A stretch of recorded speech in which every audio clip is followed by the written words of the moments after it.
మొదటి సమూయేలు గ్రంథము 17వ అధ్యాయంలోని 6వ వచన భాగము మనం చదువుకున్నప్పటికీ నేను దాకా తెలియపరిచాను. ఆ అధ్యాయం అంతా కూడా మనం ధ్యానం చేయవలసిన వారమే. ఆ అధ్యాయంలో ధ్యానం చేసినప్పుడు దావీదు యొక్క ఆ జీవితంలోని కొన్ని ఘట్టాలను లేదా కొన్ని సందర్భాలను మనం చూస్తూ ఆ సందర్భాలను ఆయన ఏ రీతిగా అధిగమించాడు, లేదా ఆ సమస్యలను ఆయన ఏ రీతిగా అధిగమిస్తూ ఈనాడు మనకు ఆయన ఎలా నడుచుకోమని కనపరుస్తూ ఉన్నాడు. ఆ జయ జీవితంలోని కొన్ని ఆత్మీయ సత్యాలను మనం కూడా నేర్చుకుంటూ మనము కూడా జయించు వారముగా, ఆత్మీయముగా జయించు వారముగా మన యొక్క ఆధ్యాత్మిక జీవితానికి ఆ యొక్క మాదిరిని మనం చూసుకుంటూ సిద్ధపడదాం. ముందుగా దావీదు జీవితాన్ని మనం చూసినప్పుడు దేవుడు దావీదును ఎందుకు ఎన్నుకున్నాడు, లేదా ఎందుకు దావీదును ఆయన ఎంపిక చేసుకున్నాడు, ఎందుకు ఏర్పాటు చేసుకున్నాడు మనం అనుకుంటూ ఉంటాం. దేవుడు దావీదును ఎన్నుకున్నాడు. దేవుడు దావీదును ఎన్నుకోలేదండి, దావీదును కోరుకున్నాడు. దేవుడు దావీదును కోరుకున్నాడు. అదిగా కీర్తనకారుడు చెబుతూ మనం చరిత్రను బట్టి చూసినా నేను ఇదేదో నా సొంత ఉద్దేశముగాను నా సొంత చిత్తముగాను నేను చెప్పడం లేదు, కానీ మీకు వాక్యంలో కూడా నేను చూపిస్తాను. దేవుడు దావీదును కోరుకున్నాడు. అయితే ఎందుకు కోరుకున్నాడు? ఒక 3 ప్రాముఖ్యమైన విషయాల గురించి నేను మాట్లాడుతాను. అలాగే ఆ రీతిగా ఆ యొక్క మాటలను ఉపోద్ఘాతంగా చూస్తూ అది వెంబట ఆ దావీదు ఆయన జీవితంలో జయించినటువంటి ఆ 5 విషయాలను కూడా మనము జయించడానికి నేర్చుకోవడానికి సిద్ధపడదాం. చూడండి, దావీదు జీవితంలో ఆ 3 ప్రాముఖ్యమైన విషయాలు. దేవుడు ఎందుకు దావీదును కోరుకున్నాడు? మొదటిది దావీదు యొక్క సంతానమును బట్టి కదా. ఆది కాండములో మనం జ్ఞాపకం చేసుకుంటే దేవుడు సర్పముతో మాట్లాడేటప్పుడు ఆయన అన్న మాట ఏంటి? నీకును స్త్రీకి, నీ సంతానమునకును స్త్రీ సంతానమునకును నేను వైరమును కలుగ చేసేదను అని పలికాడు కదా. చూడండి, సాధారణుడు చాలా జాగ్రత్తగా వింటాడు. ఇక్కడ కూర్చున్న మనందరికంటే కూడా చాలా జాగ్రత్తగా, ఎందుకంటే వాడికి భయం, సాధారణుడికి భయం. ఇక్కడ దేవుడి మాటలు ఏ మాటలు వెల్లడి చేయనై ఉన్నారు, ఏ మాటలను ఏ విశ్వాసి అందిపుచ్చుకుంటాడు, ఆ అందిపుచ్చుకున్న మాటలను బట్టి అతను తనను తాను లేదా ఆమె తనను తాను ఏ రీతిగా మార్చుకుంటుందో, ఆమె ఎక్కడ ప్రభువుకు సన్నిహితమైపోతుందో అనే భయముతో మీకంటే నాకంటే చాలా శ్రద్ధగా వింటాడండి సాధారణుడు. చాలా శ్రద్ధగా వింటాడు. నేనంటాను, ఒక విశ్వాసికి ఉన్నటువంటి ఆ చక్కటి లక్షణాలు సాధారణలో కూడా ఉన్నాయి కదా. చక్కగా వింటాడు, గొప్ప ఏకాగ్రతతో వింటాడు, ఏం జరుగుతుందో చూస్తాడు. వాడు వినిన దానిని బట్టి, వాడు చూసిన దానిని బట్టి ఒక ప్రణాళికను వేసుకుంటాడు. ఆ ప్రణాళికను అనుసరించి ఒక సిద్ధపాటును కలిగి ఉంటాడు కదా. నేను అందుకే అన్నా, వాస్తవంగా విశ్వాసకు ఉన్నటువంటి లక్షణాలన్నీ కూడా విశ్వాసులుగా మనకు లేకపోయినప్పటికీ సాధారణకి బహు గొప్పగా ఉన్నాయి లక్షణాలు.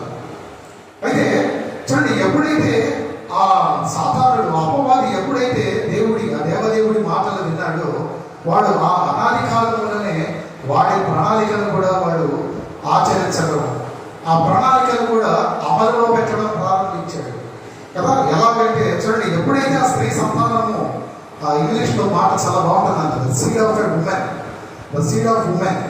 ఎప్పుడైతే ఆ స్త్రీ సంతానమును అనే మాటలు విన్నాడో, అటు తర్వాత ఆ మాటను బట్టి దేవుడు ఎవరినైతే ఏర్పరిచాడో వారి మధ్యన కలతను ఉంచాడు, వారిని కలవరపరిచాడు, ఆఖరికి వారిని చంపివేశాడు కూడా కదా.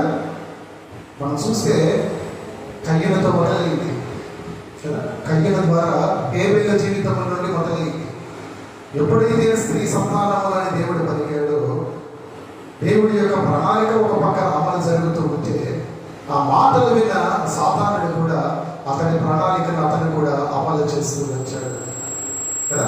అమలు చేస్తూ ఆ ప్రజలను దేవుడు ఏ జనాంగం అయితే ఆ సమయం అక్కడ ఉంచాడో ఆ జనాంగం మధ్య కలవరమును కలిగ చేసి తుదకు వారి మరణానికి కారకుడయ్యాడు. ఆ రీతిగా ఉన్నప్పుడు చూడండి, అతనికి మరొక షాక్.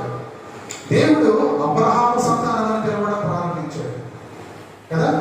అటు పిమ్మట కొంతకాలానికి దేవుడు అబ్రహాము సంతానం అని పిలవడం ప్రారంభించాడు. మరలా అతను తన ప్రయత్నంలో తాను ఉన్నాడు. ఆ కలతలు కలిగజేసే ప్రయత్నంలో ఉన్నాడు. వారిని కలవరపరిచే ప్రయత్నంలో ఉన్నాడు. అలా ఉంటూ ఉండగా కొంతకాలానికి దేవుడు దావీదు సంతానం అని పిలవటాన్ని మరి వారు వింటూ ఉన్నారు కదా. చూస్తున్నారా, మొదట స్త్రీ సంతానము, అటు తర్వాత అబ్రహాము సంతానము, అటు పిమ్మట దావీదు సంతానముగా ఈ యొక్క దేవుని జనాంగము పిలువబడుతూ వస్తూ ఉన్నది కదా. ఆ రీతిగా చూసినప్పుడు ఈ తిమోతికి రాసినటువంటి 2వ పత్రికలో తిమోతి యొక్క ఆత్మీయ తండ్రి గారు పౌలు మహాశయుడు 2వ అధ్యాయంలో 8వ వచనంలో కూడా మాట అంటూ ఉంటాడు. దావీదు సంతానము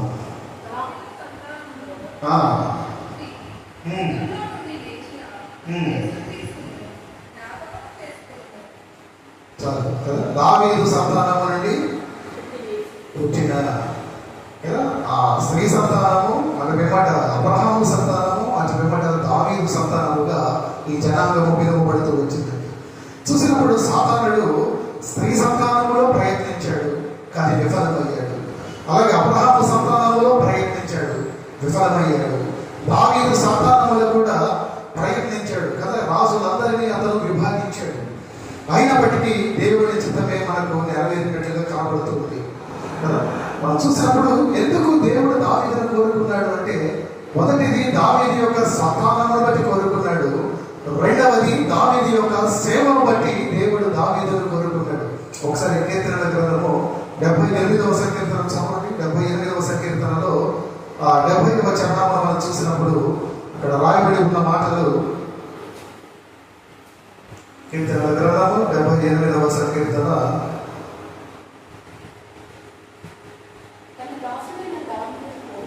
కదా. ఏంటండి, తన దాసుడైన దావీదును కదా ఏర్పాటు చేసుకుని కాదు, దావీదును పిలుచుకుని కాదు, కానీ దావీదును ఎంపిక చేసుకుని కాదు, కానీ దావీదును దేవుడు కోరుకున్నాడు కదా. దేవుడు కొంతమందిని పిలుస్తాడు, మరి కొంతమందిని ఆయన ఎన్నిక చేసుకుంటాడు, మరి కొంతమందిని ఆయన ఎంపిక చేసుకుంటాడు. కానీ దావీదు విషయానికి వచ్చేలోకి దేవుడు కోరుకున్నాడు కదా. అది చాలా బలమైనటువంటి పదం అండి, కోరుకోవటం. అనగా ఆ పర్టికులర్ పర్సన్ లేదా ఫలానా వస్తువు నాకు కావాల్సిందే, అది ముమ్మాటికి నా దగ్గర ఉండవలసిందే, అది ఉండి తీరాల్సిందే అనే అర్థం వచ్చేంత బలమైనది. ఆ రీతిగా చూసినప్పుడు దేవుడు దావీదుని కోరుకున్నాడు. నాకు చదవండి, గట్టిగా చేయండి. ఆ 71లో భారీ గొర్రెలను వెంబడించడం మానిపించి తన ప్రజలైన యాకోబును తన స్వాస్యమైన ఇజ్రాయేలును వేపుటకై ఆయన అతనిని రప్పించెను కదా. అతడు యథార్థ హృదయుడై వారిని పాలించెను, కార్యముల యందు నేర్పరి అయి వారిని నడిపించెను. ఏంటంటే, మొదటిది దావీదు యొక్క సంతానమును బట్టి, రెండవది దావీదు యొక్క సేవకుని ఆ సేవను బట్టి దేవుడు కోరుకున్నాడు కదా. అతని సేవ ఎలా ఉందంటే, అతను కార్యాలయంలో గొప్ప నేర్పరిగా ఉన్నాడు, ఇంకా యథార్థవంతుడిగా కూడా ఉన్నాడు కదా. అతను కార్యములయందు నేర్పరి కదా. దేవుని సేవను ఆయన ఎంతో ఆశతో, ఆసక్తితో, ఒక గొప్ప సిద్ధపాటుతో, ఒక నిపుణతతో కదా, గొప్ప నైపుణ్యం కలిగిన వాడిగా చేశాడంటే.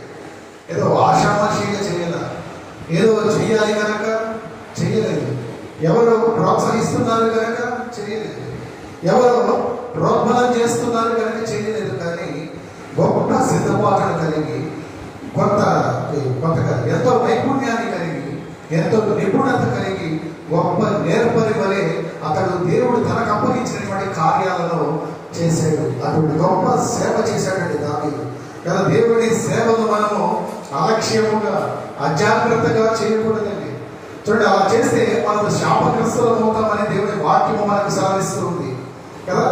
చేసేది పరిపూర్ణంగా చేయాలి, అటు ఇటు ఉన్నట్లుగా కాదు. చూడండి, కొందరి సేవ ఎలా ఉంటుందంటే అయితే ఎప్పుడు ప్రార్థన ప్రార్థన ప్రార్థన కదా. ప్రార్థన చేయొద్దని చెప్పడం లేదు, కానీ వాక్యం లేదు. కొందరి సేవ ఎప్పుడు వాక్యం మటుకే ఉంటుంది, ప్రార్థన ఉండదు కదా. నాకు తెలిసి మనలో కూడా చాలా మందిలో ఉంటుంది ఆ లక్షణం. చాలా మంది క్రైస్తవులలో ఉన్న ప్రధానమైన లక్షణం అది కదా. ఎప్పుడు కూడా చూడండి, ఒక పక్షి ఒక రెక్కతో ఎగరలేదండి, దానికి 2 రెక్కలు అవసరమే. ఆధ్యాత్మికంగా నీ ఎదుగుదలకు, నీవు ఉన్నతముగా ఎగరటానికి నీకు 2 రెక్కలుగా, నీకు వాక్యం ఒక పక్క, ప్రార్థన ఒక పక్క, 2 కూడా సమపాళ్లలో అవసరమే. గమనిస్తున్నారండి? చూడండి, మనము అన్ని విధాలుగా ఎదగాలి, అన్ని విధాలుగా మనము ఫలించాలి.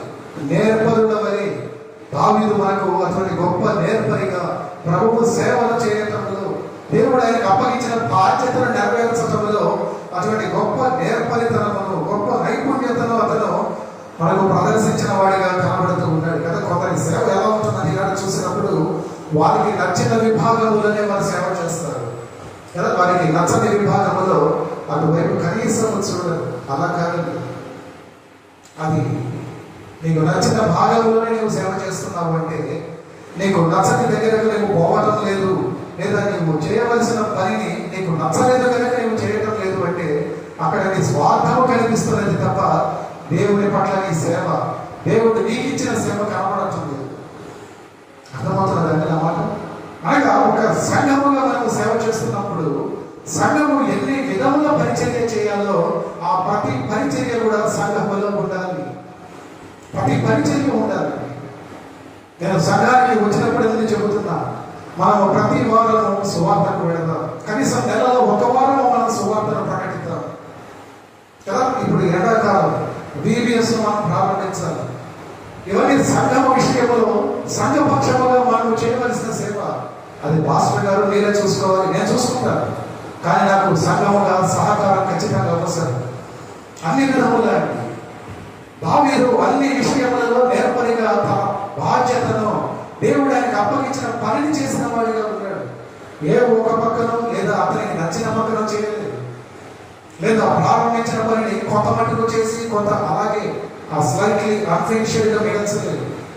దేవుడు తనకు ఏ పనులు ఇచ్చాడో ఆ ప్రతి పనిని ఆయనకు నచ్చిందా లేదా అని పక్కన పెడితే ప్రతి పనిని పరిపూర్ణముగా చేశాడు, కడ వరకు చేశాడు. అలాగే సంఘముగా దేవుడు మనకి కొన్ని సేవలు ఇచ్చాడు, ఆ ప్రతి సేవను మనము తప్పకుండా చేయవలసిన వారిని కదా. నేను సువార్త సేవలోనే ఉంటానండి, ఆత్మ సంపాదనలోనే ఉంటాను, మిగతా వాటికి నేను రాను, అలా కాదు. లేదు నేను ప్రార్థనలోనే ఉంటానండి, నేను బయటకు రాను, అది కాదు. సంఘముగా దేవుని సేవకులుగా అందరము అన్ని సేవలలో పాల్పొంపులు పొందవలసిన వారిని. ఆ విషయాన్ని మీరు ఎప్పుడు గుర్తుపెట్టుకోవాలి కదా.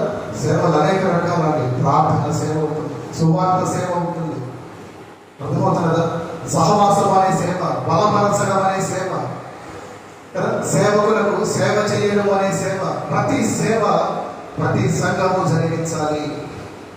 మనం అన్ని విధముల ఫలించాలి, అన్ని విధములా మనము ఎదగాలి, అన్ని విధముగా మనము నేర్పరులమై మనము దావీదును చూసినట్లుగా, దావీదు చేసినట్లుగా సేవలు చేయాలండి.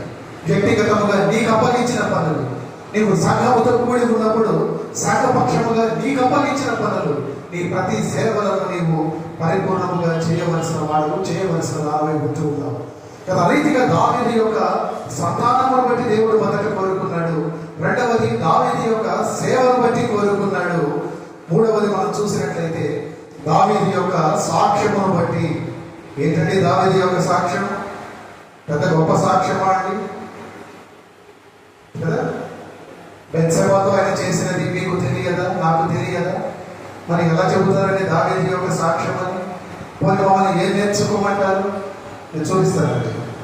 ఒకసారి మీరు ఈ రాజుల మొదటి గ్రంథానికి రండి. రాజుల మొదటి గ్రంథము 3వ అధ్యాయంలోని 14వ వచనాన్ని మీరు చూసినప్పుడు, మరియు తండ్రి అయిన దావీదు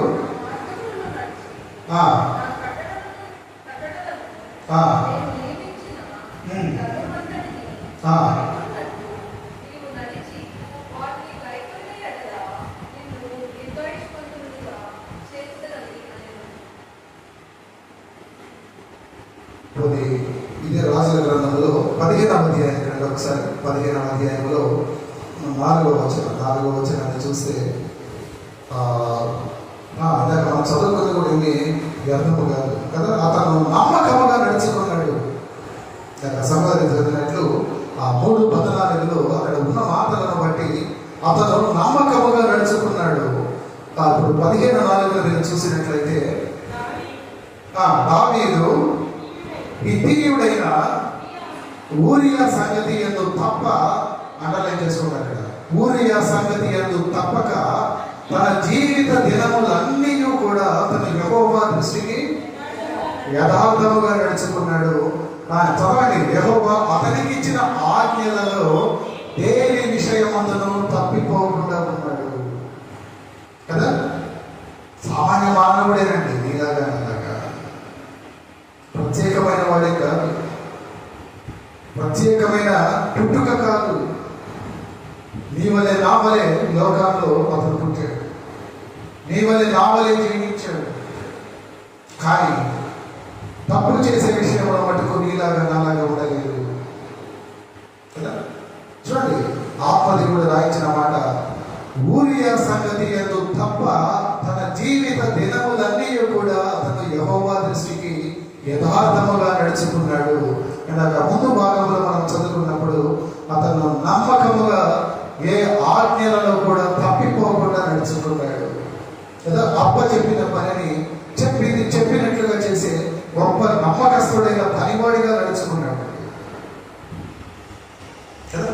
మొదటిది దావీదు యొక్క సంతానము, రెండవది దావీదు యొక్క సేవ, మూడవది దావీదు యొక్క సాక్ష్యము కదా. అతడు ఎంత నమ్మకముగా నడుచుకున్నాడంటే, అతడు వృద్ధాప్యంలో ఉన్నప్పుడు ఒక కన్యకను ఆయనకు తోడుగా కదా, ఆయన శరీరంలో ఆ ఉష్ణోగ్రత కదా, బాడీ టెంపరేచర్ తగ్గిపోకుండా నిమిత్తము ఒక కన్యకను తీసుకొని వస్తారండి. మనం ఇక్కడ చూసినట్లయితే ఆ కన్యకను అతను ఎరగకుండేనో ఉంటుంది. గమనిస్తున్నారా మీరు? ఆ కన్యకను అతను ఎరగకుండేను కదా. చాలా గొప్ప సాక్ష్యం అండి దావీదు. ఈ ప్రసంగం చివరిలో మీరు గమనించగలుగుతారు, ఎందుకు దేవుడు అతనిని కోరుకున్నాడు, ఎందుకు దేవుడు దావీదుని ఆ దావీదు నా హృదయానుసారుడు అని దేవుడు ఎందుకు పలికాడో ఆ శ్రేష్టమైన మాటలు మనం చూడబోతున్నాం. అందులో ప్రారంభ మాటలుగా మొదటిది అతని యొక్క సంతానం విషయంలో, రెండవది అతని యొక్క సేవ విషయంలో. ఏంటంటే అతని సేవ నేర్పరితనముతో కూడిన సేవ కదా, గొప్ప నిపుణతతో కూడిన సేవ. అది అపోస్తలుల కార్యముల గ్రంథంలో రాయబడి ఉంటుంది 13వ అధ్యాయంలో, దావీదు తన తరము వారికి సేవ చేశాను అని. అపోస్తలుల కార్యముల గ్రంథము 13:36లో ఉంటుంది ఆ మాట కదా. నిలిచిపోయే సేవ చేశాడండి, తన తరము వారికి సేవ చేశాడు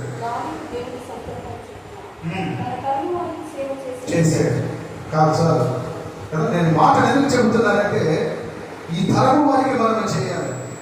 ఎవరి తరము వారు? ఎవరండి తరము వారు? ఈ తరము వారు అంటే పెద్దలు కాదు, వృద్ధులు కాదు, యవనస్తులు కదా, చిన్న బిడ్డలండి. ఈ తరము వారిదే. ఈ పెద్దల తరం గత కాలంలో ఈ తరము వారికి సేవ చేశాడు.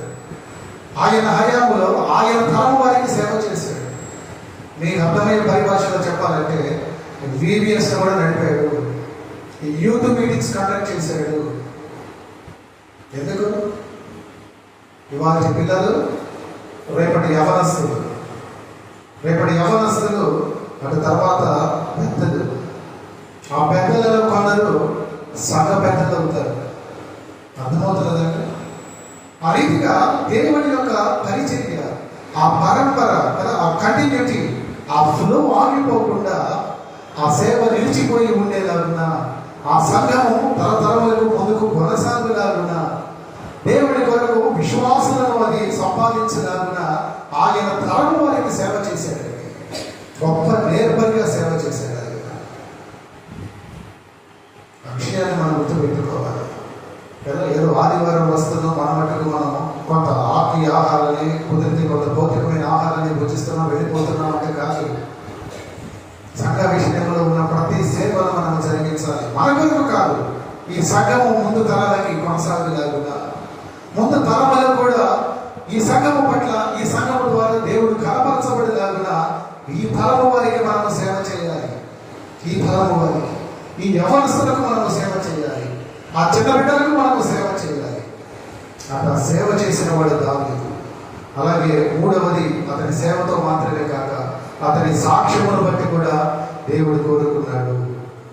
ఈ మూడు కారణాలను బట్టి చూడండి, ఇటువంటి సాక్ష్యమును సంపాదించుకొని ఇటువంటి సేవ చేసినటువంటి ఈ రీతిగా నా సంతానము కనుక వచ్చినట్లయితే, నేను పంపబోయే నా కుమారుడు కనుక లోకానికి రక్షకుడిగా రావాలి అంటే ఆ దావీదు సంతానమునే నేను ఎంచుతున్నాను అని దేవుడు ఎలా కోరుకున్నాడు?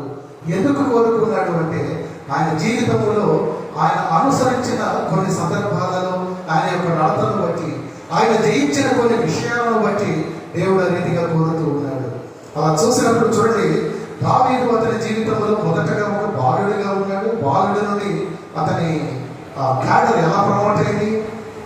బాలుడి నుండి అతను ఏమయ్యాడు? నెక్స్ట్ ఒక సైనికుడిగా, తర్వాత ఒక సేనాధిపతిగా, తర్వాత ఒక సహస్రాధిపతిగా, ఆఖరుకు ఒక రాజుగా కదా, ఒక సేవకుడిగా దావీదు అంచెలంచెలుగా ఎదుగుతూ వెళ్ళాడు అతని జీవితంలో.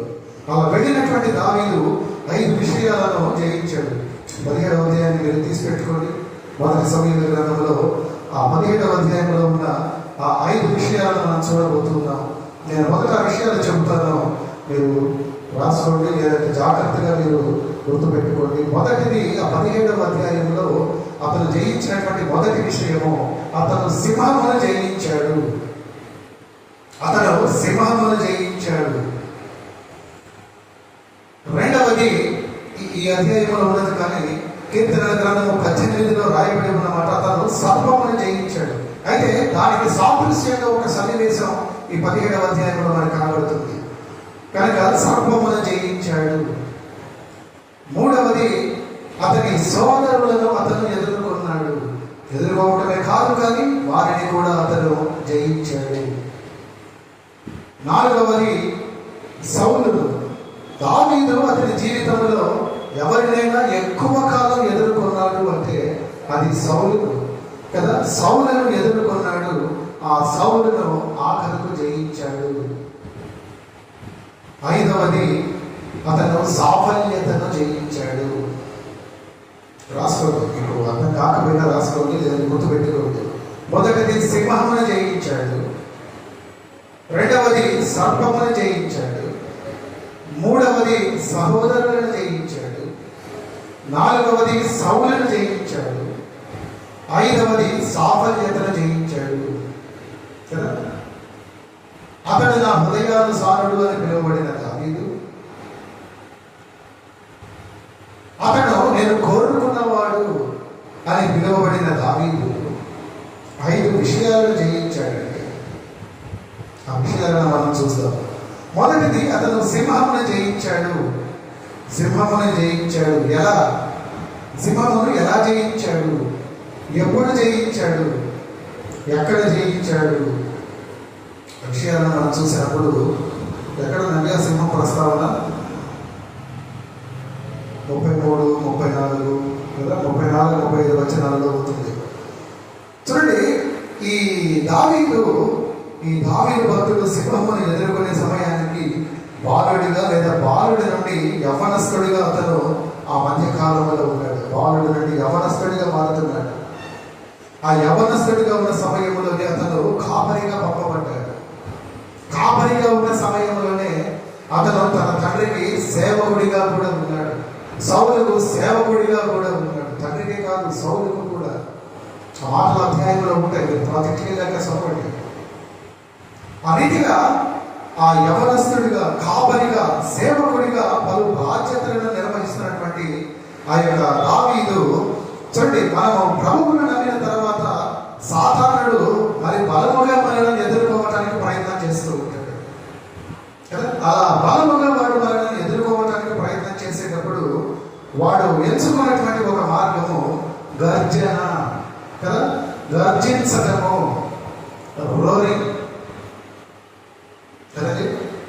కొట్టడు, మిమ్మల్ని కనీసము ముట్టడు, కానీ వాడి అరుపుతోనే మిమ్మల్ని భయపెట్టేస్తాడు కదా. అందుకు అరుపుకు పెట్టబడిన పేరు పేదరు భక్తుడు అంటాడు ఆ పత్రికల్లో రాస్తూ, సాతానుడు ఎప్పుడు ఎవరిని మృంగుదామని గర్జించు సింహము వలె తిరుగుతూ ఉంటాడు. అతని పనే అది.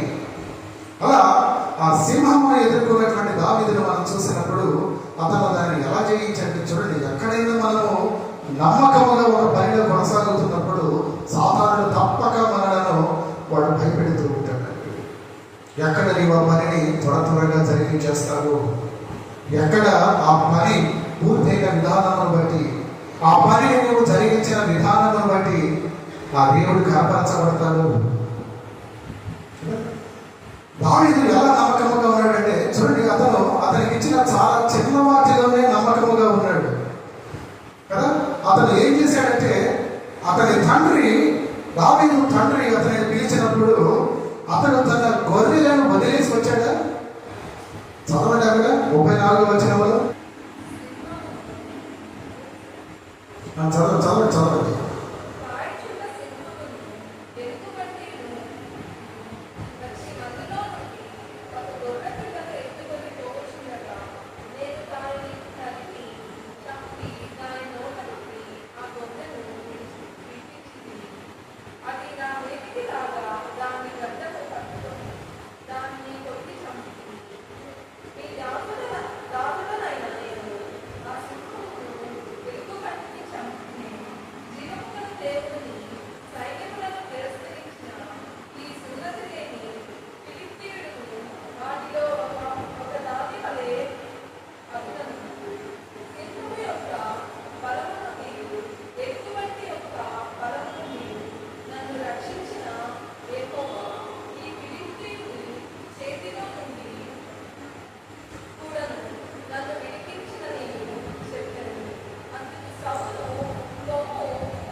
ఒక వాక్యం బాగా మీకు చూపించాలని నేను చూస్తున్నాను. అతను దావీదు ఎలా నమ్మకముగా ఉన్నాడంటే, ఆయన తండ్రి ఆయనను పిలిచినప్పుడు ఆ గొర్రెలను వాటి ఇష్టానికి వాటిని విడిచిపెట్టి రాలేదండి.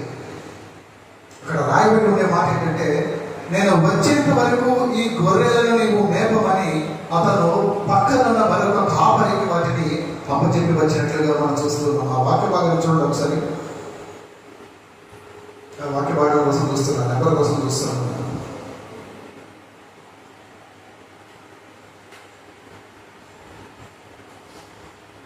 తర్వాత చూసి చెప్పండి. దావీదు ఆ రీతిగా అతనికి అప్పగించబడిన చిన్న పని, ఆ చిన్న పనిలో కూడా అతను ఎంత నమ్మకముగా ఉన్నాడంటే, తన పనిలో తాను ఉన్నాడు. తండ్రి పిలిపించాడు.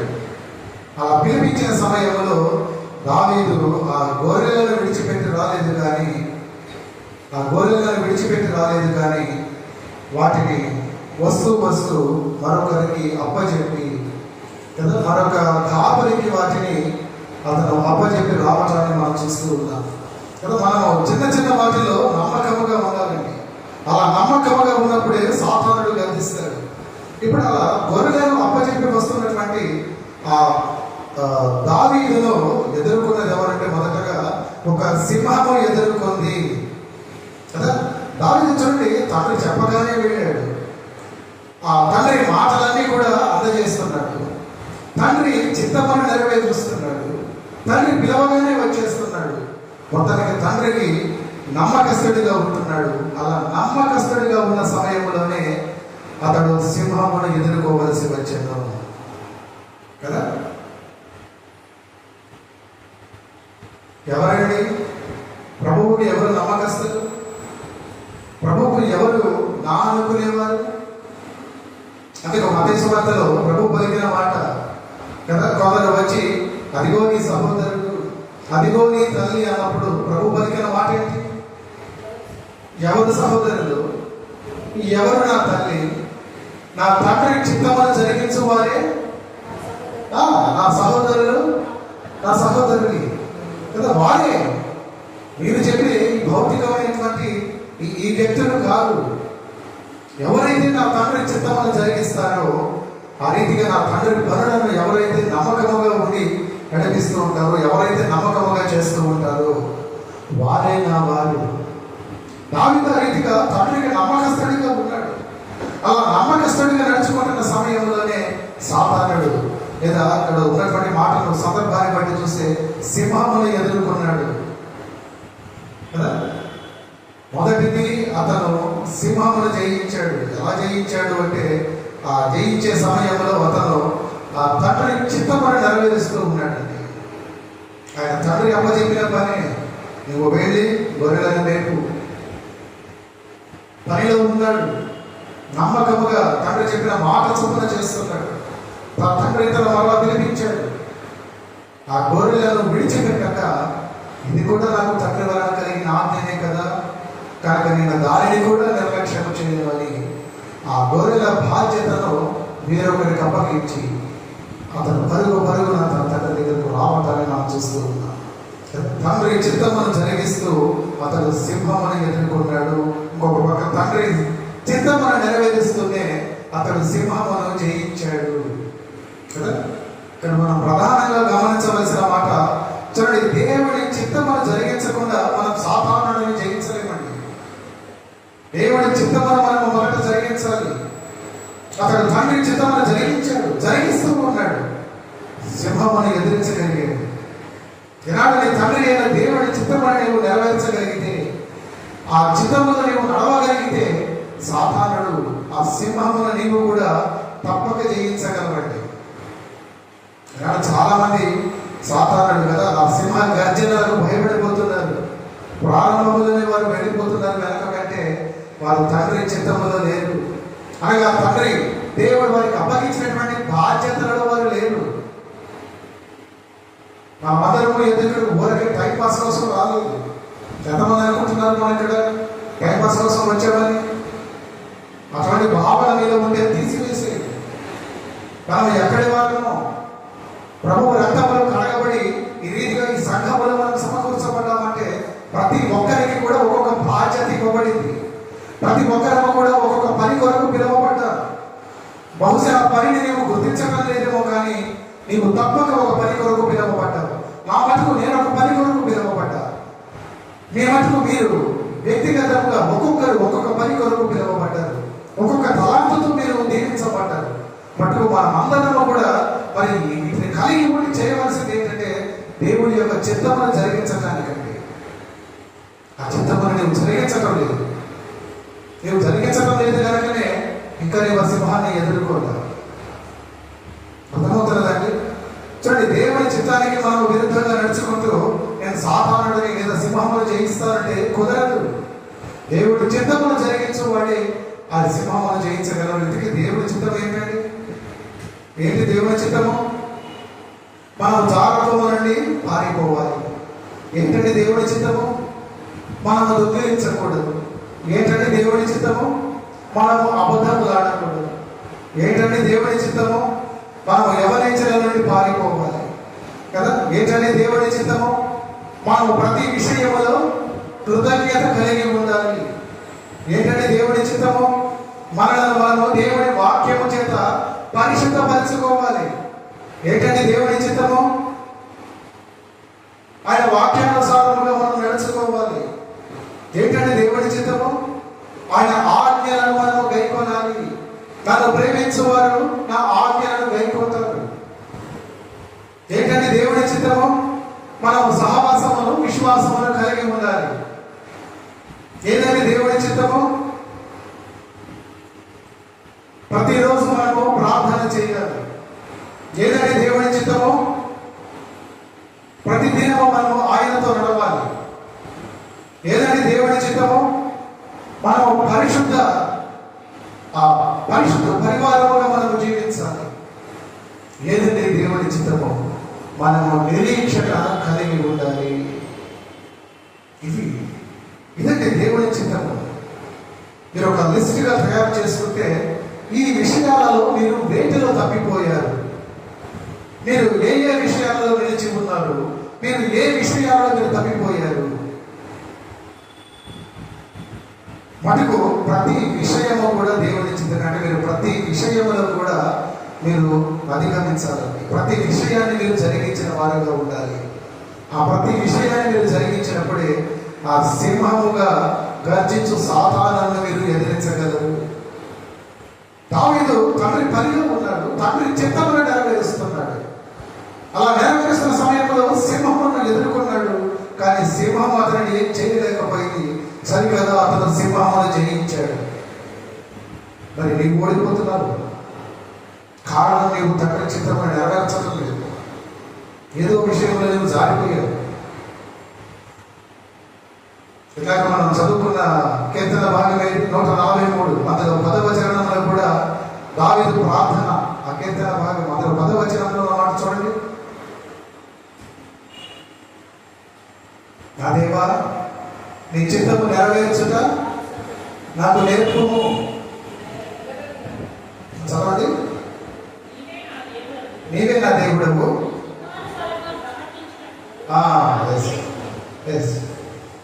నీ చిత్తమే. నువ్వు ఏం అడుగుతున్నావు? నన్ను ఏం చేయమంటావు?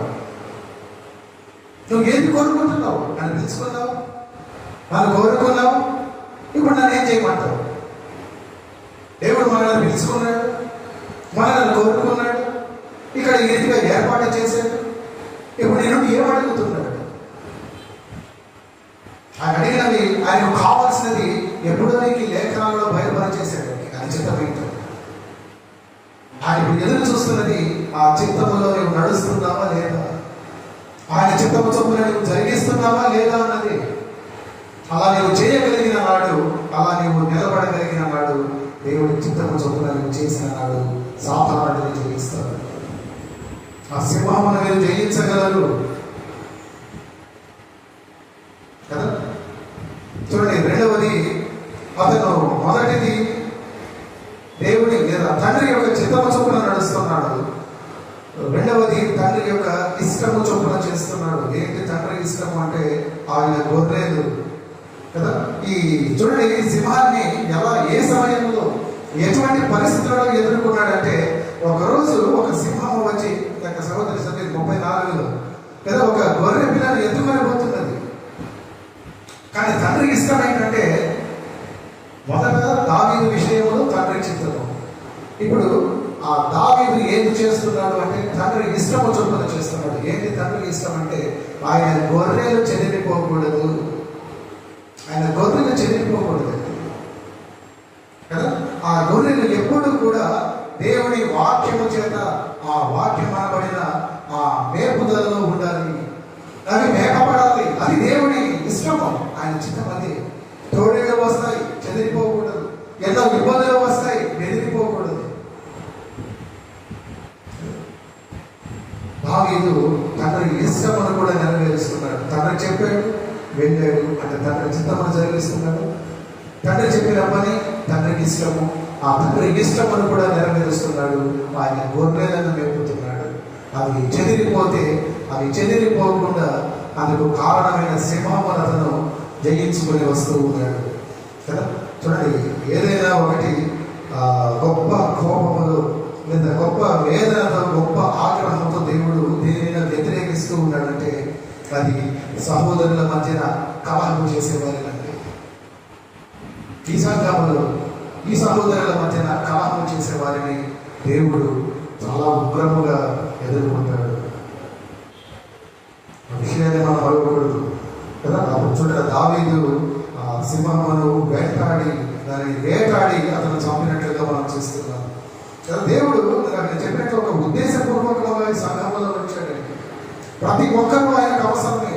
ప్రతి ఒక్కరు కూడా ఆయన పని కొరకు నియమించబడిన వారే. అటువంటి ఒకరిని మనము ఆటంకపరిచినప్పుడు మనం అనుకుంటా మన అనుకున్న ఆ పలానా వ్యక్తిని లేదా మన పలానా సహోదరిని మనం ఆటంకపరుస్తున్నామని కాదండి. ఆ వ్యక్తి ద్వారా, ఆ సహోదరి ద్వారా దేవుడు ఆయన ప్రణాళికలో ఉన్నటువంటి, ఆయన ఏర్పరచుకున్నటువంటి ఆయన పనికి నీవు ఆటంకం అవుతూ ఉన్నావు. ఆ విషయాన్ని మనం గమనించాం. మనం అనుకుంటా భౌతికంగా కనబడే ఈ పలానా వ్యక్తిదే కదా, నీ దృష్టికి అంతే. కానీ దేవుడి దృష్టికి ఆ వ్యక్తిని బట్టి దేవుడు జరిగించాలనుకునే ఆయన మహత్తరమైనటువంటి ప్రణాళికకు నువ్వు ఎదురు వెళుతున్నావండి. ఆ విషయాన్ని మనం ఎప్పుడు కూడా మరవకూడదు కదా. చూడండి, చాలా మంది మనం ఎక్కడ పడిపోతున్నామంటే మన గొర్రెలను మనమే చెడిపేసి కదా, మనమే తప్పుదోవ పట్టిస్తూ కదా, వాటిని దేవుడి వైపుకు తిప్పకుండా, దేవుని యొక్క మహాకృప చొప్పున మనం మేపకుండా ఇంకా చూడండి వాటిని మనం వేటి వలన అంటే కదా, ఈ ముచ్చట్లు ఎటువంటి విషయాలు మాట్లాడుతుంటామని మనం కదా, ఈ మోసకరమైన చర్యలు గొర్రెలను చెదరగొట్టేస్తూ ఉంటారండి. అది సంఘాలలో అది పరిపాటి అయిపోయింది. సంఘాలలో అది పరిపాటి, అదొక అలవాటుగా మారిపోయింది. మీరు హెచ్చరించండి. మీ దృష్టికి ఎవరన్నటువంటి వారు కనబడితే మీరు తప్పక ఈ మాటలు, దేవుడి మాటలు వారికి చెప్పి వారిని హెచ్చరించండి. వారు ఆటంకపరుస్తున్నది, వారు చెదరగొడుతున్నది ఆయా వ్యక్తులను కాదు, కానీ వారిని బట్టి దేవుడు ఏ ప్రణాళికనైతే రూపొందించుకున్నాడో ఆ ప్రణాళికను మీరు చెదరగొడుతున్నారు. ఇప్పుడు దేవుడి ప్రణాళికను చెదరగొడుతున్న వారి మీద దేవుడి ఉగ్రత ఎంత తీవ్రముగా ఉంటుంది. అవి ఉపేక్షించలేదు. గొర్రె పిల్లలే కదా, అవతల చూస్తే సింహము, దానికి చక్కగా ఒక ఎలుగు బట్టి, నేను చూస్తే బాలుడను, నేనేమాత్రము అనుకోలేదు. అవి నా తండ్రి గొర్రెలు, అవి నా తండ్రికి ఇష్టమైన గొర్రెలు. నా తండ్రి నన్ను పంపించిన పని అదే, నా విషయంలో ఆయన కలిగి ఉన్న చిత్తము అదే. కాబట్టి ఈ ప్రయత్నంలో నా ప్రాణాలు పోయినా పర్వాలేదు, నేను వాటిని కాపాడేది వెళ్ళాడంటే తండ్రి చిత్తమును, తండ్రి ఇష్టమును అతను కాపాడి వెనకకు తీసుకొని వచ్చాడు కదా. సింహమును జయించి దానికి చంపివేసి ఆ గొర్రెను తీసుకొచ్చి మందలో కలిపాడు. సింహమును జయించిన దావీదు. చూడండి, దావీదు సింహముతో పాటు చూసినట్లయితే అతను సర్పమును కూడా జయించాడు. సాధారణుడు కొన్నిసార్లు సింహము వలె వస్తాడు, మరి కొన్ని పర్యాయములు ఆదికాండములు ఎలా వచ్చాడండి? సర్పములు కదా. కానీ ప్రకటన గ్రంథానికి వచ్చేసరికి అతని రూపం ఎలా మారిపోయింది? ఘట సర్పము వలె కదా, మరింత బలం పుంజుకున్నాడండి. ప్రారంభంలో సర్పమే, కానీ ప్రకటన గ్రంథానికి వచ్చేసరికి ఘట సర్పముగా కనబడుతున్నాడు కదా. గొప్ప బలముతో, బలం ఎక్కువైపోయింది. చూడండి, అటువంటి ఘట సర్పము మన జీవితంలో, మన విశ్వాస జీవితంలో ఎప్పుడు వస్తున్నాడు అంటే మీరు చూసినప్పుడు ఈ ఒకసారి మొదటి వచనాన్ని చదవండి, 17వ అధ్యాయం మొదటి వచనాన్ని చదవండి. ముగించేస్తాను ఒక 10 నిమిషాలు.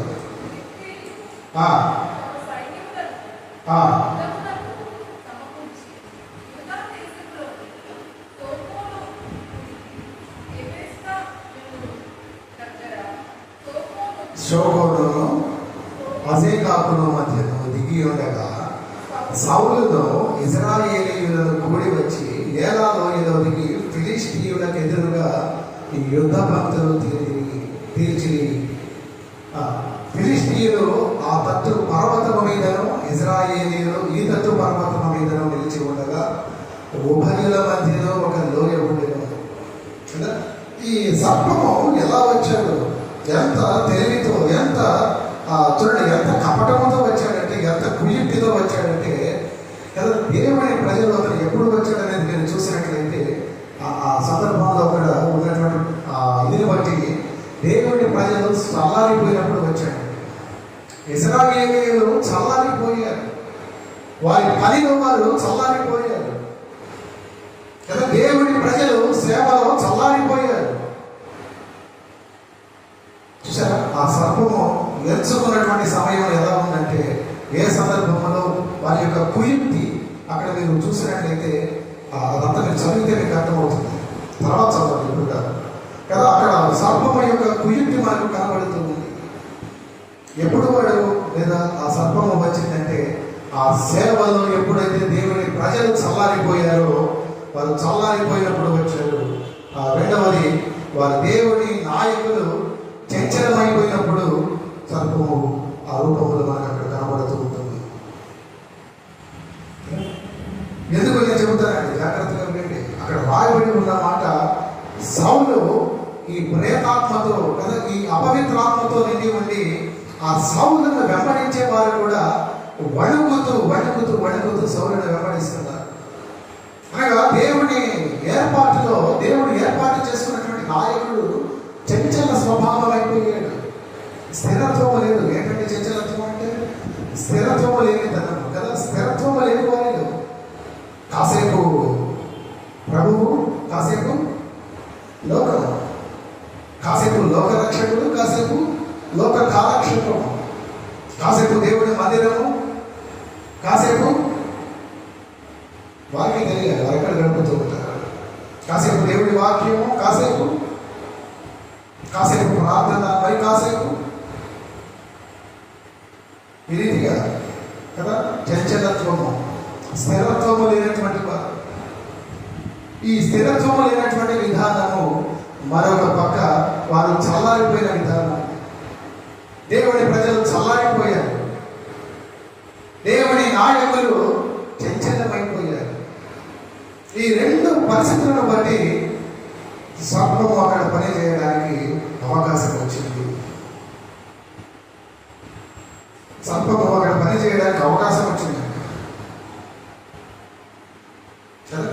మీరు చూసినట్లయితే ఇంకా అక్కడ మీరు చూడొచ్చు. తర్వాత అధ్యాయంలో వారు ఈ కుమారుడు ఎవరు, దావీదును పట్టుకుని ఈ కుమారుడు ఎవరు, అతను ఎవరో తెలియకుండానే వారు గొప్ప యుద్ధములోనికి వెళుతూ ఉన్నారు కదా. చూడండి, ఒకటి దేవుడి ప్రజలు చల్లారినప్పుడు సర్పము వారి మీదకు వస్తుంది. రెండవది, మనం చంచలముగా ఉన్నప్పుడు, అంటే మనం స్థిరత్వము లేని వారమై ఉన్నప్పుడు సర్పము మనలను పడగటానికి వస్తుంది. అక్కడ దేవుడి నాయకుడిలో, సౌలులో, దేవుడి ప్రజలలో ఆ రెండు క్వాలిటీస్ మనకు కనబడుతూ ఉంటాయి. కానీ దావీదు వాటిని కూడా అధిగమించాడు, వాటిని కూడా అతను జయించాడు కదా. చూసినప్పుడు చూడండి, ఒకప్పుడు ఎంతో గొప్ప సేవ చేసిన వారు ఇప్పుడు ఎలా సేవ లేకుండా ఉంటున్నారు. ఒకప్పుడు ఎంతో సువార్తను ప్రకటించిన వారు ఇప్పుడు ప్రకటించకుండా ఆగిపోయారు. అతను పౌలు మహాశయుడు అంటాడు ఆయన పత్రికలో, అంత్య దినాలలో ఎలా ఉంటుంది, ప్రేమలు చల్లారిపోతాయి కదా. దేవుని పట్ల ప్రేమ చల్లారిపోతుంది, సేవ పట్ల ప్రేమ చల్లారిపోతుంది కదా, వాక్యము పట్ల ప్రేమ చల్లారిపోతుంది, ప్రార్థన పట్ల ప్రేమ చల్లారిపోతుంది కదండి. చల్లారిపోయిన క్రైస్తవులు అయిపోతున్నారు. దేవుని ప్రజలు అక్కడ చల్లారిపోయారు కదా. అసలు సిసలు యుద్ధ సమయానికి శత్రువులు ఒక సమూహముగా నిలబడి ఉన్న సమయంలో ప్రబలాల్సిన వాళ్ళు ఏమైపోయారంటే చల్లారిపోయి కనబడుతున్నారు. అక్కడ ఒక విశ్వాసిగా ప్రతి దినముని ఒక యుద్ధ రంగముని ఎదుర్కొంటున్నావు కదా. ప్రతి రోజు నువ్వు యుద్ధమును చూస్తున్నావు, ఆధ్యాత్మిక యుద్ధాన్ని. భౌతికమైన యుద్ధం పక్కన పెట్టండి కాసేపు. ప్రతి దినము నీవు ఆత్మీయతను యుద్ధము చేస్తున్నావు.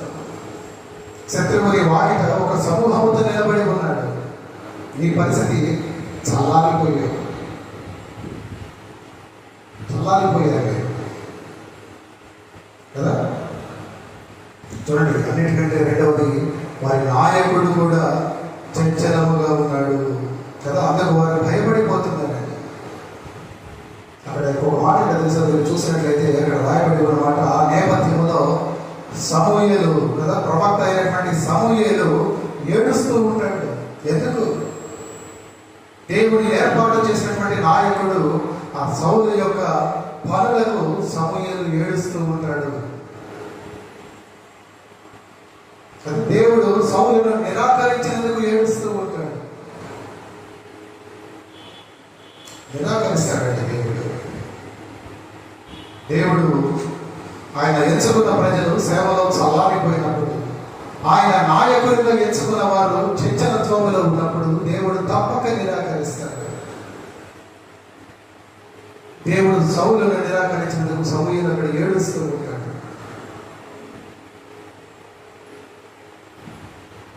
గమనిస్తున్నారండి? చూడండి, ఆ రెండు పరిస్థితులను కూడా అక్కడ మనము ఆ దావీదు ఎదుర్కొన్నట్టు. ఎలా ఎదుర్కొన్నాడు అంటే ఆ రెండు సందర్భములలో తను లేడు. చిన్న విషయం అండి. ఆ రెండు సందర్భాలలో అతను లేడు. అతను ఎప్పుడు వస్తాడంటే ఆ సందర్భములన్నీ ఆ ఇశ్రాయేలు ప్రజలు దాటిపోయినప్పుడు, దేవుని ప్రజలు వాటిని దాటినప్పుడు అసలు శిశులు రావాల్సిన సమయంలో అక్కడికి వస్తాడు. సర్పమును జయించిన తర్వాత, లేదా సర్పము సమయమును దాటిపోయిన తర్వాత, మొదటిది సింహమును జయిస్తూ, రెండవది సర్పమును జయిస్తూ, మూడవది అతని సోదరులను కూడా అతను జయించాడు. ఎలా జయించాడు? 28వ వచనాన్ని చూడండి. 28 మీరు చూసినప్పుడు, అతడు వారితో మాట్లాడినది అతని పెద్దన్నయ్యకు ఏలీయాబులకు వినబడగా, ఏలీయాబులకు దావీదు మీద కోపము వచ్చి అతనితో, నీవిక్కడికి ఎందుకు వచ్చింది? అరణ్యములోని ఆ చిన్న గొర్రె మందను ఎవరి వశము చేసింది కదా? నీ గర్వమును, నీ హృదయపు చెడుతనమును నేను ఎరుగుదును, యుద్ధము చూచుటకే కదా నేను వచ్చింది. అందుకు దావీదు, నేనేమి చేసింది? మాట మాత్రము పలికింది అని చెప్పి అతని యుద్ధ నుండి తొలగి తిరిగి మరొకని ఆ ప్రకారమే ఎదురుగా జనులు వానికి అదే ప్రకారము ప్రత్యుత్తరం ఇచ్చింది. వాళ్ళు ఏమంటున్నారంటే, అతని పెద్దన్న, నీకు గర్వము ఎక్కువైంది, నీకు క్రొవ్వు ఎక్కువైంది. ఆ గొర్రెలను, తండ్రి ఇచ్చిన గొర్రెలను ఎవరికి విడిచిపెట్టావు? ఎందుకు వచ్చావు? ఏమన్నాడండి దావీదు? కొడవేసుకున్నాడా? నిలబడి వాదించాడా? వ్యతిరేకించాడా? లేదు కదా. 29లో ఉన్న మాట, అతను మాట మాత్రము పలికిందని కదా, నేనేమి చేసిందనే ఆ మాట నన్నేం చేయమంటాడు? ఏం చేయమంటాడు? వెరీ సింపుల్ కదా. చూడండి, చాలా మటుగా గొడవలు మాటకు మాట మనకు ప్రత్యుత్తరం ఇచ్చినప్పుడే వస్తూ ఉంటుంది. ఆ సందర్భంలో మనం తెలుసుకోవాలి, క్రైస్తవులు తగువులకు పోకూడదు. తగువులు ఎప్పుడు రేగుతాయి అంటే, మాటకు మాట మనము ఎదురు పెడుతున్నప్పుడు, మధ్యలో వేరొకరికి మనము అవకాశం ఇచ్చినప్పుడు. దావీదు అతని సోదరులను ఎలా జయించాడంటే, చూడండి, ఎందుకంటే అన్న బాధ, ఏలియాబు బాధ ఏంటి కదా. అతనికి శత్రువు ఎవరు? అసలు అక్కడ అతను అన్నది యుద్ధ రంగంలో వాస్తవానికి అతని శత్రువుగా ఎవరిని ఎంచాలి? గొలియాతును, అతని పరివారము. అతను వారిని శత్రువుగా ఎంచక కదా, అక్కడున్న మిగిలిన వారిని ఎంచక, సొంత తమ్ముడిని కదా, వారి కొరకు వారి పని మీద వచ్చిన తమ్ముడిని అతను శత్రువుగా ఎంచి అక్కడ తిట్టడం ప్రారంభించాడు. కానీ దావీదు ఎంత నైపుణ్యముగా, ఎంత నేర్పరిగా సోదరులను కూడా జయించాడంటే, మీరు చూసినట్లయితే ఆ తర్వాత అక్కడ రాయబడి ఉండే మాటలు, ఈ దావీదు అదుల్లాము గుహలో ఉన్నప్పుడు అతని సోదరులు అతనికి సహాయంగా వచ్చారంటే. ఇలా ఆలోచన చేయండి. ఒకవేళ ఆ రోజు అతను వారిని వ్యతిరేకించి వారితో గొడవ పడి ఉంటే, వారి మధ్యన సమాధానం కుదిరి ఉండేదా? వారి మధ్యన సంధి చేయబడి ఉండేదా? ఆ సహోదరులు ఒకనాటికి, మా సహోదరుడు ఇటువంటి వాడు, నా తమ్ముడు ఇటువంటి వాడు అని తెలుసుకునే అవకాశం ఉండేదా? వారు సహాయానికి వచ్చేవారా? మాటలు అతను అదుల్లాము గుహలో ఉన్నప్పుడు చూడండి, అతని సహోదరులు అతనికి సహాయముగా వచ్చారు కదా. నాడు మన జీవిత యాత్రలో మన సంఘ సహోదరులతో మనము గొడవ పడుతూ ఉంటాము. గొడవలు జరుగుతున్నాయని చెప్పడం కాదు, గొడవలు జరగకూడదని కూడా చెబుతున్నా కదా. మన సహోదరులతో మన గొడవలు దిగినప్పుడు ఖచ్చితంగా ఆ విషయంలో ఇక్కడ దావీదును చూసి మనం నేర్చుకోవాలండి. అతని సోదరుడితో అతను వారానికి దిగి కదా మాటకు మాట యుద్ధము చేస్తూ జయించలేదు. నాకంటే పెద్దవాడు ఆ మర్యాద కొలది ఒక మాట అని పక్కకు వెళ్ళిపోయి మౌనముగా అతని సోదరుడిని జయించాడు. సింహమును బలముతో జయించాడు కదా. ఆ సర్పము యొక్క కుయుక్తిని జయించడంలో తెలివిగా ఆ సమయంలో అక్కడ లేకుండా జయించాడు. సోదరుల విషయానికి వచ్చేదానికి మౌనముగా వారిని జయించాడు కదా. అక్కడ సోదరుడు అన్న మాటలు పట్టించుకోకుండా పక్కకు వెళ్ళిపోయాడు.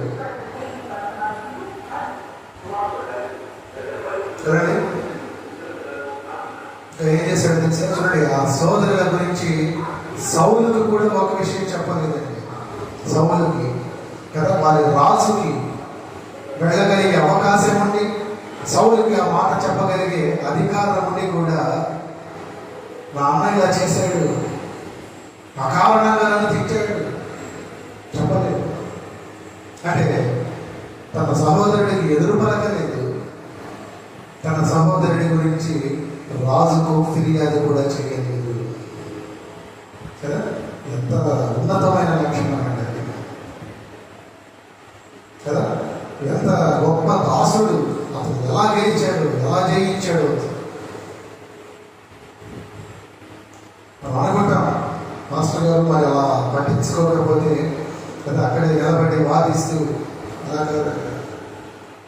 అలా నిలబడి వాదిస్తూ ఉంటే ఆ యుద్ధంలో ఇశ్రాయేలు ప్రజలకు రక్షణ లేకపోయేది. దావీదు వచ్చిన అసలు శిశులు కానీ చెడిపోయేది.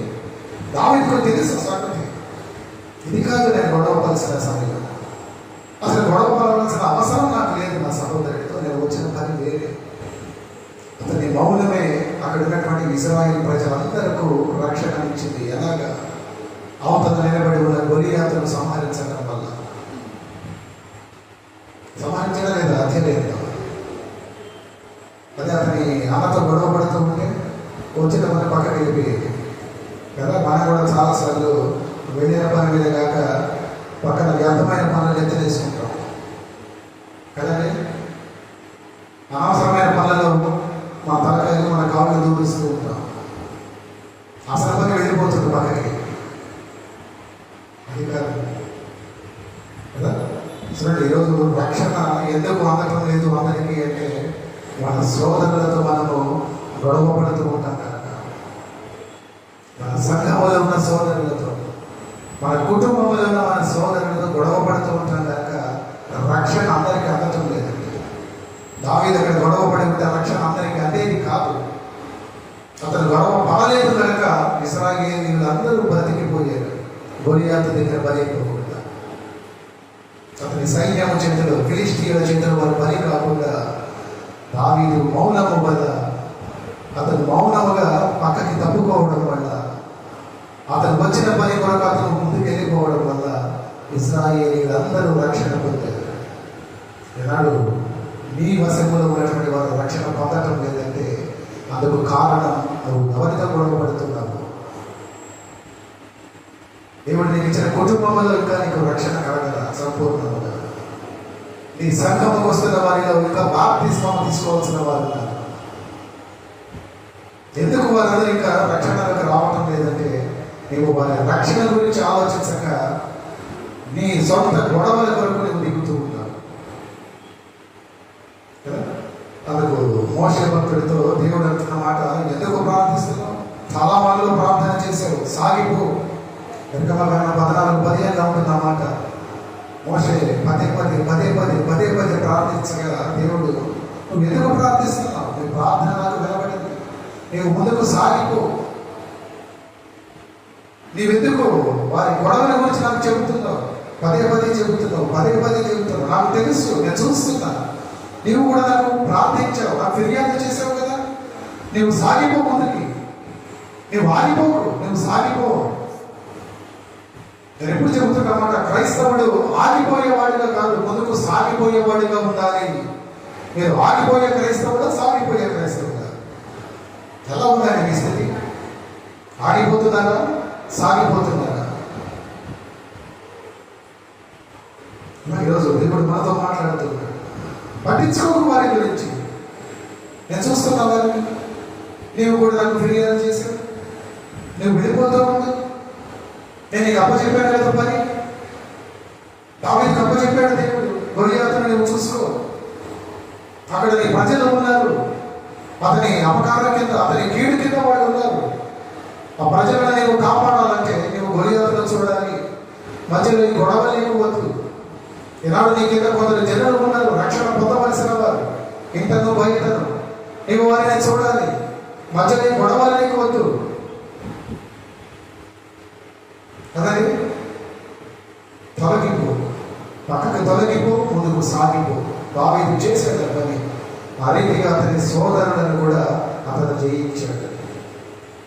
ఎలా అంటే అతని ప్రవర్తనకి అతని సోదరులే అదులమ్మ బదులు ఉన్నప్పుడు అతనికి తోడుగా వచ్చాడు. మొదటిది సింహమును జయించి, రెండవది సర్పమును జయించి, మూడు సోదరులను జయించి, నాలుగవది సౌలును కూడా జయించాడు.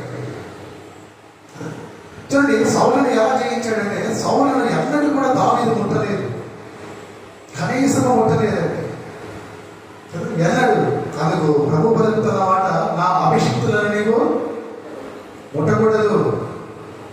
దావీదుకు తెలుసు సౌలు నియమించబడిన వాడు, దేవుని ఎన్నికలో అతను అభిషేకం చేయబడి దేవుని ప్రజల కొరకు నియమించబడిన వాడు.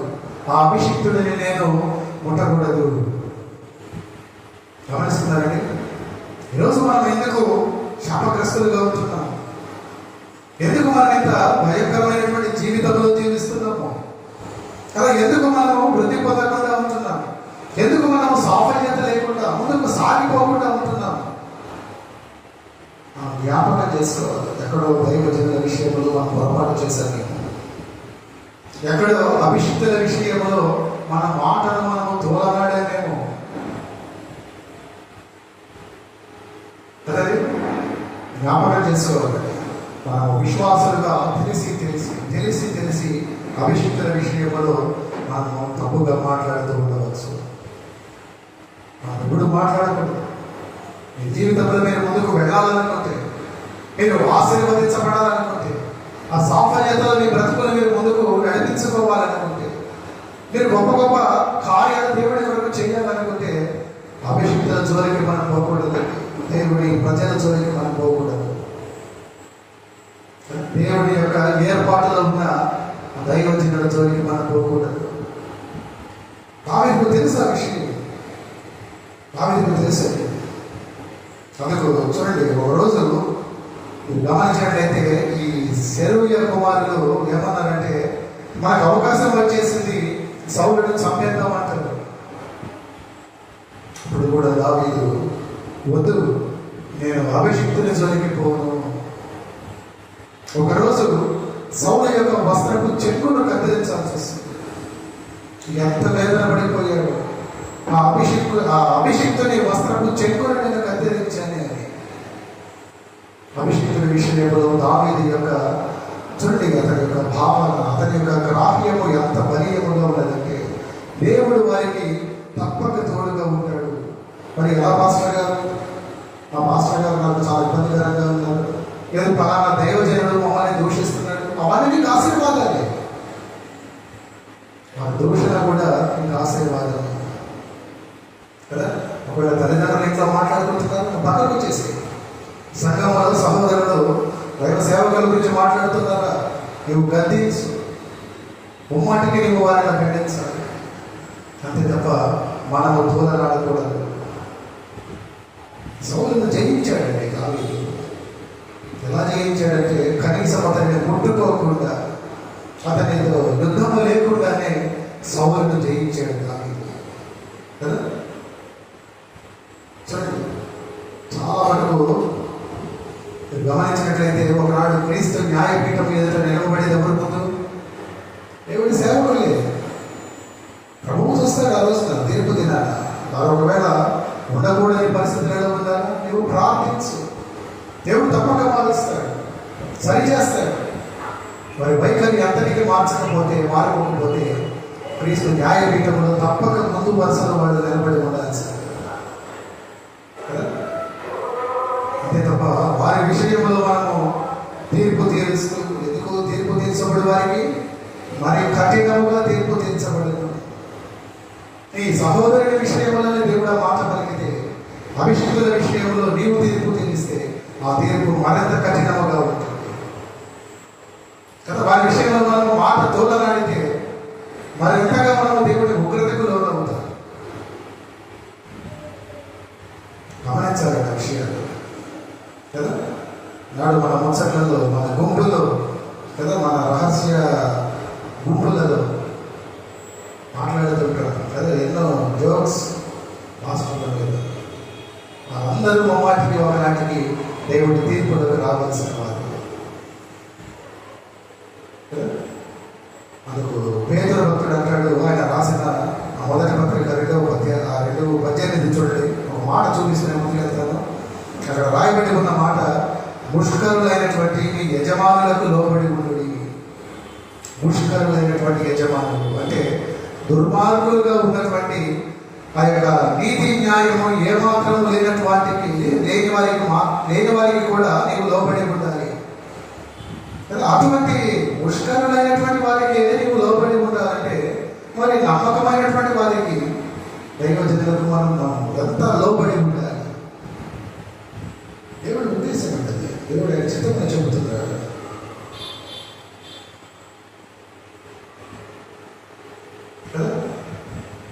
ఆయన కీర్తన గ్రంథంలో కూడా రాస్తూ కీడును విడిచి సమాధానమును పెట్టాడు.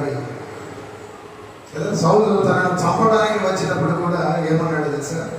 ప్రత్యుత్తరము ఏ రీతిగా ఇచ్చానంటే, నేను కుక్క లాంటి వాడను, నేను ఒక చీమను, నేను ఒక పేరును కదా, నేను నీ సేవకుడను అంటూ మౌనముగా ఉంటూ జయించేశాడండి. తనను చంపడానికి వచ్చిన సౌలును కూడా. ఎందుకు? సౌలు ఒక అభిషిక్తుడు.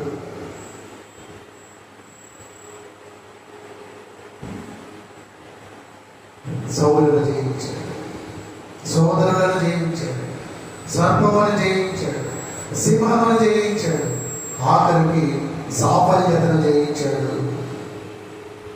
ఏంటి సాఫల్యత కదా?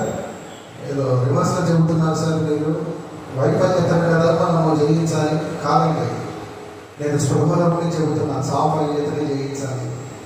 సాఫల్యత అంటే ఎగ్జాక్ట్ కదా, సాఫల్యత సక్సెస్ని జయించడం ఏంటి? అది నిజంగా మనం నేర్చుకోవడం మనకి అంత అవసరమా? ముమ్మాటికి అవసరమైంది. చూడండి, మానవ చరిత్రలో మీరు చూసినట్లయితే మానవుడు కటిక దరిద్రాన్ని ఎదుర్కొన్నాడు కదా, కానీ సాఫల్యాన్ని ఎదుర్కోలేకపోయాడు. చూడండి, మనం ఎంత చీకటిని, ఎంత దరిద్రమో మనం ఎదుర్కొన్నాము, ఎంతటి కఠినమైనటువంటి బాధలనైనా మనం ఎదుర్కొన్నాము, కానీ వాటిని ఎదుర్కోవడానికి సిద్ధపడుతున్నాం. కానీ సాఫల్యతను ఎలా ఎదుర్కోవాలో మటుకు మనకు తెలియదు కదా. ఎందుకంటే ఎప్పుడైనా చూడండి, ఒకరికి ఏదైనా ఉద్యోగం వస్తే ఎలా ఉంటుంది?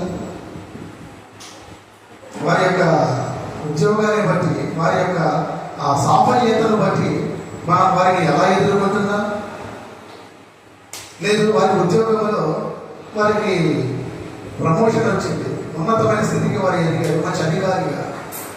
వారి యొక్క విజయాన్ని, ఆ యొక్క సక్సెస్ను మనం ఎలా ఎదుర్కొంటున్నాం కదా. వారికి ఆ జీతం పెరిగింది కదా, వారు బయటకు వెళ్ళిపోయారు. వారిని ఎలా ఎదుర్కొంటున్నాం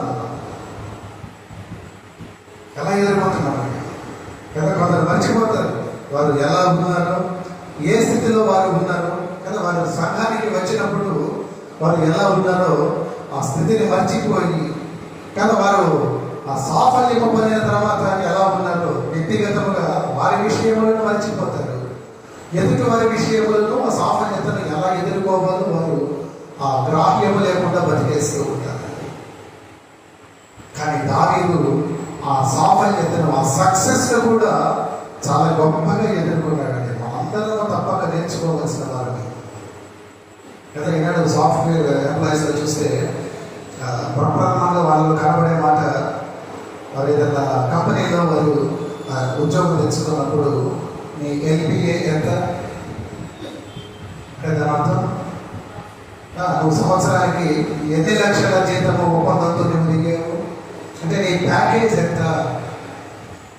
ప్యాకేజ్ లేకపోతే వారి గార్బేజ్. వాస్తవం, ప్యాకేజ్ లేదంటే వారు గార్బేజ్, చెత్త కదండి. చూడండి, ఒకరి సాఫల్యతను మనం ఎదుర్కోవడం నేర్చుకోవాలి.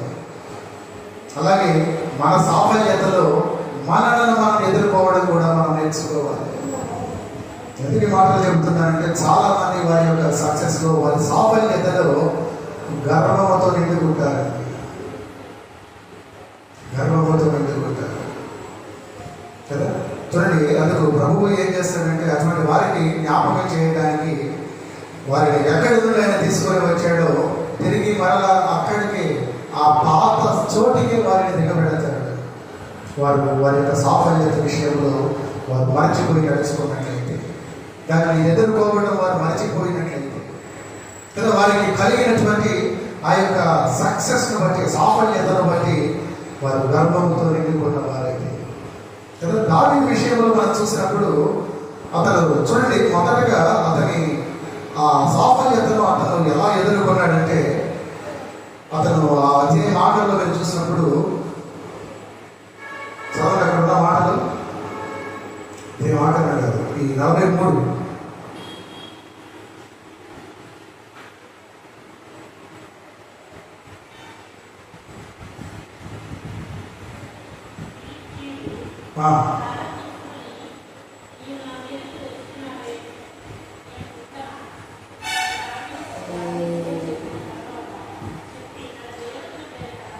అది కాదు, నేను చూపిస్తాను మీకు. ఆ ఫిలిస్తీయులను హతమార్చినప్పుడు చూడండి, ఆ యుద్ధంలో గెలిచాక ఆ అబ్నేరు ఆ దావీదును పట్టుకొచ్చాడండి. దావీదును పట్టుకొచ్చేటప్పటికి ఆ బాలుడుగా ఉన్న దావీదు చేతిలో ఏమన్నదంటే గొలియాతు తల ఉంది. ఆ గొలియాతు తల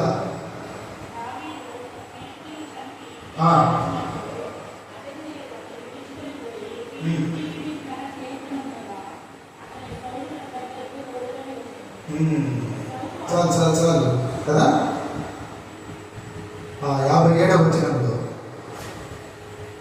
ఆ గొలియాతు తలను చూసి సౌలు అడిగాడు, ఎవరు నువ్వు?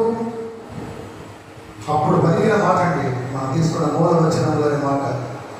అతను అన్న మాట, నీ దాసుడైన యెషయి అను దాసుని కుమారుడను. అంటే దాని అర్థం నేనే నీ దాసుడని కాదు, నా సోదరుడు కూడా నీ దాసుడే, నా తండ్రి కూడా నీ దాసుడే, నీ సేవకుడే.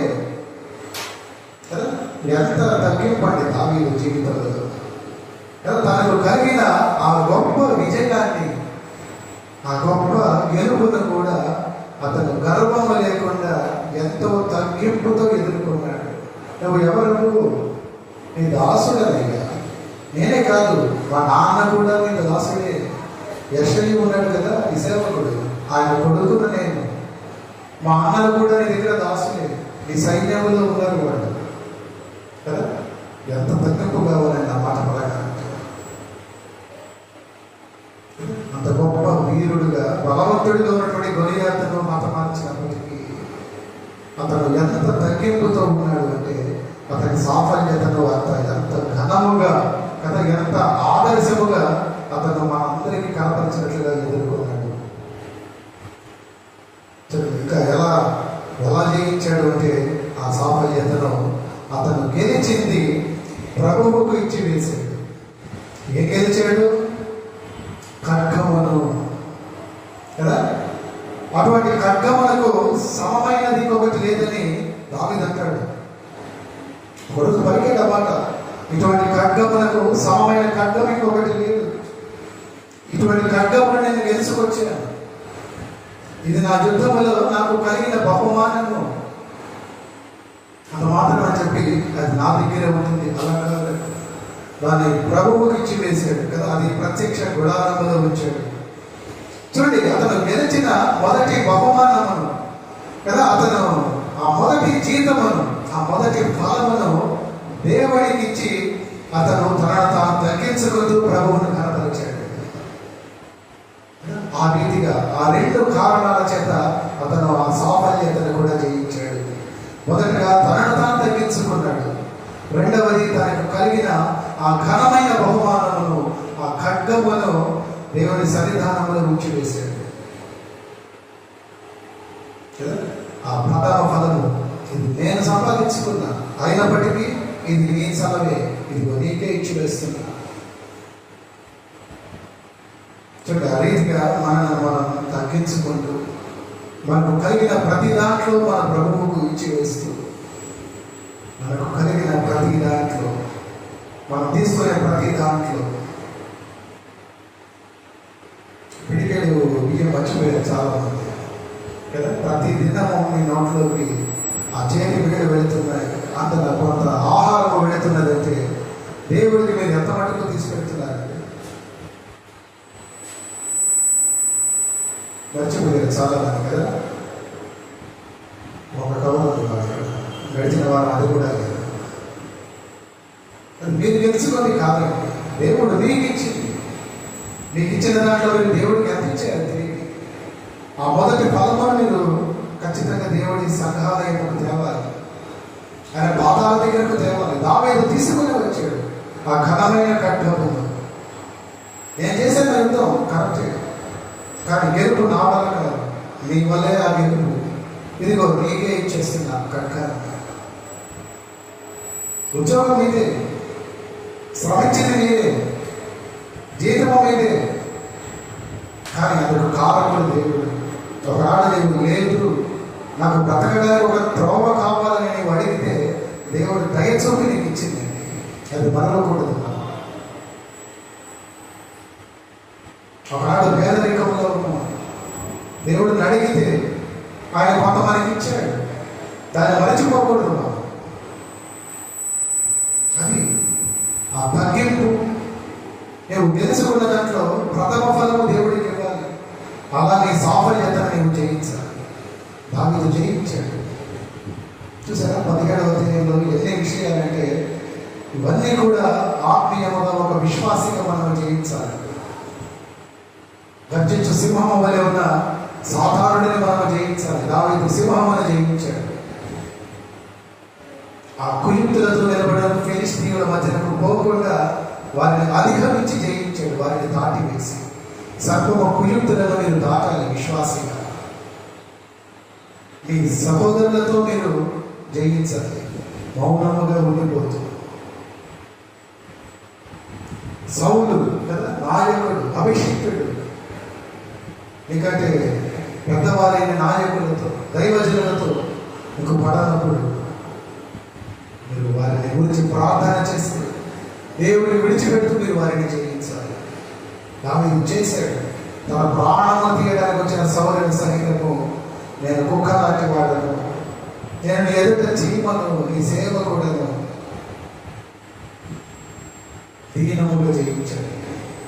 ఆఖరికి తనకు కలిగిన సాఫల్యతను కూడా, ఆ గొప్ప ఘనమైన విజయమును కూడా అతను ఏమాత్రం గర్వించకుండా తనను తాను తగ్గించుకొని, ఇంత గొప్ప విజయాన్ని నేను సాధించిన, ఆ గొలియాతుని నేను సంహరించిన, నేను వాటికి నీ దాసుడని. నేనే కాదు, ఆ మాటకు వస్తే నా తండ్రి కూడా నీ దాసుడే. గొప్ప తగ్గింపుతో మాటలు పలికాడు. ఆఖరికి తను సంపాదించిన ఆ గొప్ప ఘనతకు, ఆ విజయములకు చిహ్నంగా ఆ ఖడ్గమును కూడా ప్రత్యక్ష గుడారములో విడిచిపెట్టేశాడు దేవుడు కొరకు. అలా అతని సాఫల్యతను అతను జయించాడు. విశ్వాసమును, అతని సోదరులను, సౌలును, సర్పమును, సింహమును జయించిన దావీదు. దావీదుని మనం అందరము ఆ ప్రతి విషయమును నేర్చుకోవలసిన వారమే. ఇన్ని సుగుణాలతో పోతపోసిన వాడు కనుకనే దేవుడు ఆ దావీదుని అతడి నా హృదయానుసారుడు అన్నాడు. సోదరులతో వివాదం లేదు, వివాదమున్న పక్కకి వెళ్ళిపోయాడు, అభిషిక్తుడిని ముట్టుకోలేదు. గొప్ప విజయమున గర్వించలేదు కదా. నేర్పరితనంతో సర్పపు కుయుక్తులను దాటి వేశాడు. యుద్ధ రంగంలో ఎప్పుడు తన అవసరములో అప్పుడే వచ్చాడు తప్ప అనవసరముగా ఎంతరయ్యి లేని గొడవలకు అతను కారణం కాలేదు, లేదా తన మీద ఏ గొడవలు తెచ్చుకోలేదు. రెండవది, తండ్రి చిత్తమును ఆఖరిది తండ్రి చిత్తమును తండ్రి ఇష్టమును జరిగిస్తూ అవసరమైనంత వరకు తన ప్రాణమును పెట్టడానికి కూడా వెనకాడక అతను సింహమును లోపల తీసి దాన్ని చంపి జయించినప్పుడు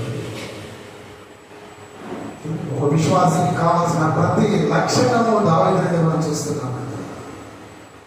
అటువంటి జయ జీవితాన్ని నువ్వు గడపగలిగితే నీవు కూడా దేవుడి హృదయానుసారుడని ప్రభు ఒకనాడు మనకు సాక్ష్యం పలకాలి. మనము ఆయన హృదయానుసారులమని మాటల మీద గుర్తుంచుకోవాలని మీకు ప్రేమతో తెలియజేస్తూ మీరు జయించవలసిన ఈ విషయాలను మీరు తప్పక ఎప్పుడు గుర్తుపెట్టుకోండి. సింహము, సర్పము, సౌలు, సహోదరులు, సౌపర్యత, ప్రతి విషయమును మనం జయించాలని గుర్తుపెట్టుకోవాలని మీకు ప్రేమతో తెలియజేస్తూ నా ఈ మాటలను నేను ముగిస్తూ ఉంటాను. ప్రార్థించుకుందాం. ప్రార్థనతో ముందున్న సమయంలోకి మనం సిద్ధపడదాం. ప్రార్థించుకుందాం. పరిశుద్ధుడ, ప్రేమ గల తండ్రి, జీవాధిపతి, స్తోత్రములు ఆయన, దావీదును మాదిరిగా చూపిస్తూ మీరు మాకు ఇచ్చిన మంచి వర్తమానానికి నీకే వందనాలు. విశ్వాసముగా మేము ఏ ఏ విషయాలను మేము అధిగమించాలో జయించాలో మేము మాకు తెలిపారు. అవును తండ్రి, ఆ 5 విషయాలలో ఈ బిడ్డలైన ప్రతి ఒక్కటి కూడా జయించినారు. తొందరకు దావీదు ఏ రీతిగా అయితే నీచే కోరుకోబడ్డాడు, ఈ బిడ్డలు కూడా నీచే ఆ రీతిగా కోరుకోబడ్డారు. మీరు ఇప్పటికైతే ఎన్నిక చేసుకున్నారు. అవును తండ్రి, ఎంపిక చేసుకున్నారు. కానీ దావీదు వల్ల మేము కూడా నీకు కోరుకున్న వారుగా ఉండటానికి, అయినా మేము మీ హృదయానుసారులముగా మేము నిలవబడటానికి సహాయం దయచేయమని యేసు నామమున ప్రార్థిస్తున్నాము తండ్రి. ఆమేన్. ఆమేన్.